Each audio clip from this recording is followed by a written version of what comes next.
Orang tua zaman dulu cukup pantang kalau kira-kira bintang di langit. Katanya nanti tumbuh jerawat di muka. Kenapa mesti jerawat? Kenapa bukan rambut gugur ke, kan?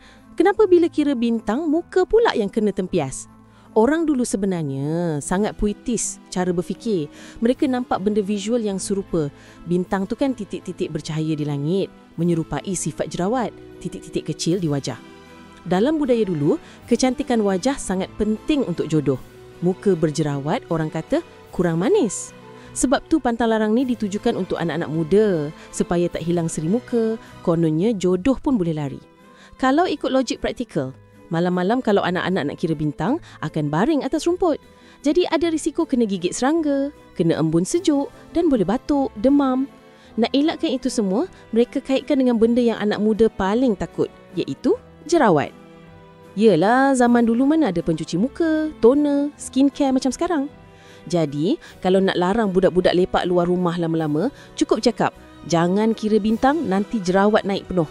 Confirm terus masuk rumah, takut esok jodoh lari sebab jerawat. Tambahan pula, kosmologi Nusantara percaya langit dan manusia ada hubungan. Apa yang kita buat pada bintang, bulan, matahari akan ada kesannya pada tubuh manusia. Sebab tu lahir juga peribahasa Melayu. Bintang di langit boleh dibilang, tapi arang di muka tak sedar. Maknanya, sibuk ingin menunding jari memberi alasan, sedangkan arang di muka sendiri jelas kelihatan tidak diakui. Tapi bagi Min kan, biar kurang manis sebab tertembus jerawat gara-gara kira bintang di langit, daripada kurang manis sebab tertangkap jerat cinta gara-gara pakai seluar bintang. Yang tahu, tahulah.